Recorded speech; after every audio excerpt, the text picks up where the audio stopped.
السلام عليكم ورحمة الله وبركاته. شلونكم أحبة المتابعين؟ إن شاء الله تكونون بخير يا رب. راح نسوي لكم اليوم شوربة العدس بطريقة جدا سهلة وطعم جدا لذيذ. خليكم متابعين ويانا، شوفوا الطريقة خطوة بخطوة. أحبة المتابعين، خلينا العدس بهذه الكاسة، راح نروح نغسله غسل جيد ونرجع لكم.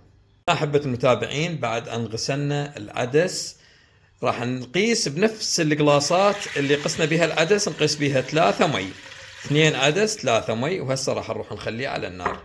أحبة المتابعين، خلينا على النار، نضيف ملعقة طعام ملح، هنا نضيف ملعقة شاي كركم، وهنا أحبة المتابعين بعد أن نشف المي راح نخليه على التهدير.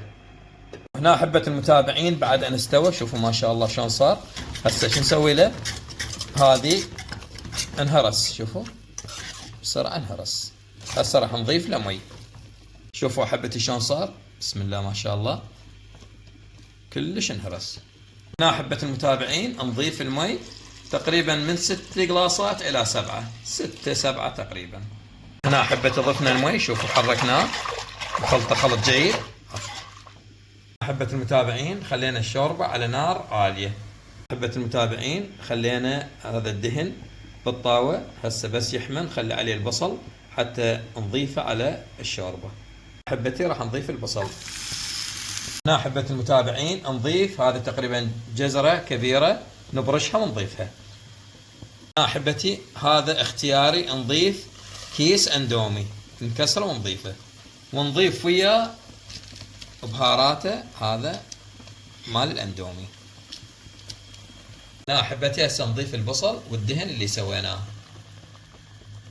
أحبة المتابعين، بعد أن استوى الأندومي والجزر أخير 3 دقائق 4 نضيف الكرفس. هنا أحبة المتابعين كملت شوربتنا، وهسه راح نراويكم قوامها. بسم الله ما شاء الله تبارك الرحمن، الطعم لا يوصف. جربوها وإن شاء الله تنال إعجابكم. وبالنسبة للأندومي وبهارات الأندومي هذا اختياري حسب رغبتكم. واللي أول مرة يدخل على قناتي يشوف هذا الفيديو أو أي فيديو ثاني بالقناة، لا ينسى يشترك ويفعل الجرس، وأهم شيء طبعا لا تنسونا من الدعاء. أنا أخوكم عبد الله العنزي، ومع ألف سلامة.